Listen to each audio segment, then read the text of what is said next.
नमस्कार मित्रों, आप सभी का स्वागत है। और जैसा कि कांग्रेस पार्टी हर चीज़ में ज्ञान देती है, हर जगह पे ज्ञान देती है, जबकि अपने करतूतों को भूल जाती है। उसके नेता लोग भूल जाते हैं, राहुल गांधी भूल जाते हैं, सुप्रिया सुनीत जैसे जलेबी बाई लोग भूल जाते हैं कि कांग्रेस का इतिहास क्या रहा है।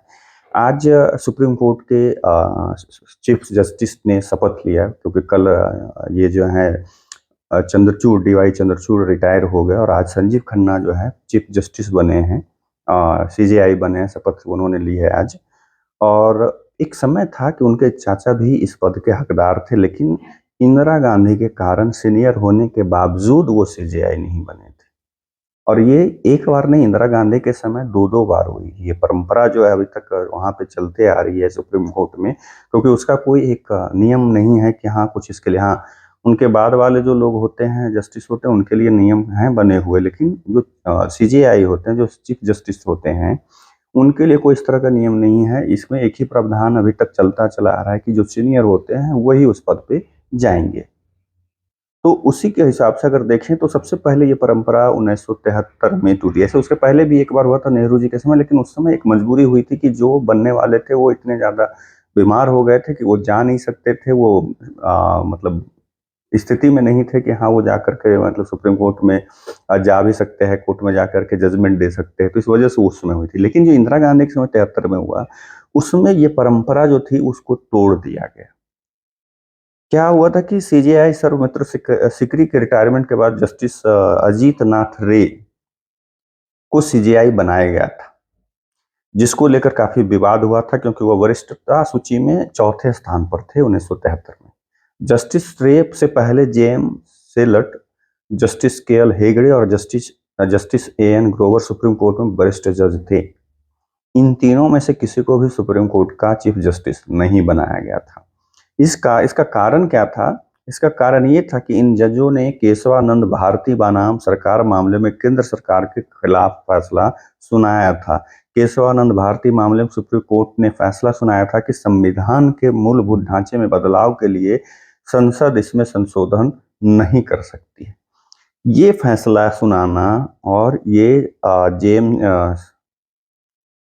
जेम सेलट और जस्टिस के एल हेगड़े और जस्टिस ए एन ग्रोवर जैसे लोगों को सीजेआई बनने से रोक दिया गया, सिर्फ इस फैसले के कारण कि ये सिर्फ इंदिरा गांधी के खिलाफ था।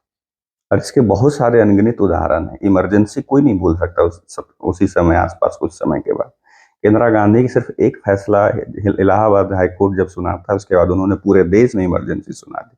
और आज लोकतंत्र की दुआई और संविधान की दुआई राहुल गांधी दे रहे हैं हर समय। और ये पूरा कांग्रेस और जलेबी बाई पूरा जो है लाल लाल किताब से डर क्यों लगता है, लाल रंग से डर क्यों लगता है? लाल रंग से किसी को डर नहीं लगता है। डर सब दिन कांग्रेस को ही लगा है लाल किताब से। सब दिन वो कांग्रेस को ही डर लगा है संविधान से। सब दिन लोकतंत्र की धज्जियां उड़ाया है कांग्रेस ने, सब दिन संविधान की धज्जियां उड़ाया है कांग्रेस ने, संविधान को बदला है कांग्रेस ने। और ये जो ओबीसी और दलित महादलित का जो हितैषी बन रहे हैं, सब दिन इन लोगों को हाशिए पे ढकेला है तो कांग्रेस ने। उसका एक जीता जो रखता उदाहरण ये भी है कि 1973 में जब 3 जजों की बेंच ने जब से केंद्र सरकार के खिलाफ फैसला सुनाती है, तो उन जजों को वरिष्ठता मतलब वरिष्ठ होने के बावजूद भी सीजेआई नहीं बनाया गया। बताया जाता है कि जब जस्टिस ए एन रे को सीजेआई नियुक्त किया जाना था, तो उन्हें इस पर फैसला करने के लिए केवल 2 घंटे का वक्त दिया गया था। उन्होंने सरकार की ओर से सीजेआई के रूप में नियुक्ति को स्वीकार कर लिया था। उन्होंने कहा था कि अगर वह पद नहीं स्वीकार करते हैं तो कोई और इस पद पर आसीन हो जाता। अब ये सवाल है कि जो उस समय अजीत नाथ रे जस्टिस बनाए गए थे, वो केंद्र सरकार के पक्ष में थे, इसलिए उनको बनाया गया था। और वो उन्होंने स्वीकार कर लिया उसी वजह से, नहीं तो कोई और बने उनके अंदर वो जो था आ गया था। बहुत सारे ऐसे लोग होते हैं। अब देखिए कि बहुत सारे इस तरह से चंद्रचूड़ डीवाई चंद्रचूड़ जितने फैसले वो इस सरकार के खिलाफ, जो मोदी गवर्नमेंट के खिलाफ उन्होंने कितने जाते जाते भी सुनाए हैं, लेकिन कभी भी इस सरकार ने उनके खिलाफ कुछ न कहा, न कुछ बोला, न स्टेटमेंट दिया, कुछ ऐसा नहीं किया। उल्टा जब मोदी जी उनके घर पे गए, आवास पे गए, तो इन लोगों ने बखेड़ा खड़ा कर दिया और बोला ये मतलब जस्टिस के पद की गरिमा का मतलब जो है हनन है। अब उसके बाद ये सोच लीजिए कि फिर साल 1977 में फिर एक परंपरा को, इसी परंपरा को दरकिनार कर दिया। 73 में, फिर 77 में, दोनों समय Indira Gandhi. Justice A N Ray के रिटायरमेंट के बाद जस्टिस एच आर खन्ना सबसे वरिष्ठ थे। यह जस्टिस खन्ना ही चीफ जस्टिस की शपथ लेने वाले जस्टिस संजीव खन्ना, जो आज जिन्होंने शपथ ली, उनके चाचा थे। साल 1977 में जब जस्टिस एच आर खन्ना यानी संजीव खन्ना, जो अभी वर्तमान में जो आज शपथ जिन्होंने सीजेआई के ली है, उनके चाचा जो बनने की बारी आई, तो एक बार फिर से सरकार ने परंपरा का पालन नहीं किया, क्योंकि जस्टिस खन्ना ने भी इंदिरा गांधी की अगुवाई वाली सरकार को असहज करने वाला एक फैसला दिया था।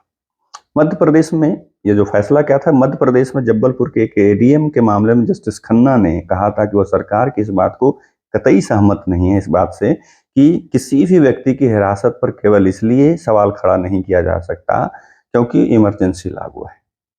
इस फैसले के बाद जस्टिस एच आर खन्ना को के बजाय जस्टिस एम एच बेग को सीजेआई बनाया गया था। अब उन्हीं जस्टिस एच आर खन्ना के भतीजे जस्टिस संजीव खन्ना सीजेआई की शपथ ले रहे। ये है कांग्रेस का चाल चरित्र, और ये लोग ज्ञान देते रहते हैं कि ये ऐसे है तो सरकार ऐसे है, और हम संविधान के रक्षक हैं तो हम लोकतंत्र के रक्षक हैं तो हम गरीबों के रक्षक हैं, जबकि ऐसा कुछ नहीं है।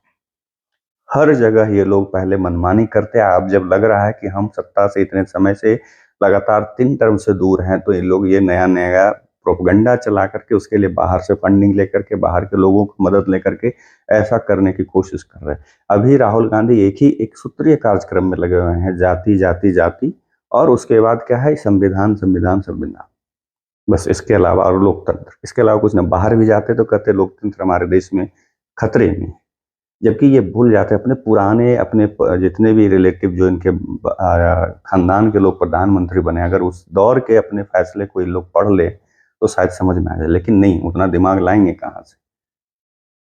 तो ये देखने वाली बात है कि ये लोगों ने हमेशा, चाहे इंदिरा गांधी हो, चाहे जवाहरलाल नेहरू, मैंने 2-3 वीडियो उन पे भी बनाए हैं कि कैसे किस तरीके से वो संविधान की धज्जियां उड़ाते चले गए, कैसे वो मनमानी करते चले गए, कैसे अंबेडकर साहब की वो बेइज्जती करते रहे कि स्टॉल लगाने की सलाह दे दी, कैसे वो अभी अभी मैं एक और अभी पढ़ रहा हूँ स्टोरी, जिसमें कि वो सरदार वल्लभ भाई पटेल की जो बेटी थी, इकलौती बेटी, उनकी इकलौती संतान थी वो, और वो आज़ादी में बढ़ चढ़ करके हिस्सा ली थी, और उसके बाद उन्होंने किस सरदार वल्लभ भाई पटेल के निधन के बाद किस तरह से उनको जलील किया, उस पर भी आप लोगों के सामने जल्दी वीडियो लेकर के आऊंगा। तो जो पूरा खानदान कभी भी लोकतंत्र को नहीं माना, कभी भी मतलब संविधान को नहीं माना, वो आज संविधान और लोकतंत्र की दुहाई दे रहा है। कितना हास्यास्पद है। राहुल गांधी का या तो इतिहास को दुरुस्त करे, या नहीं तो ये जलेबी भाई जैसे लोग अगर उनके आसपास रहेंगे तो ऐसा ही वो बोलते रहेंगे।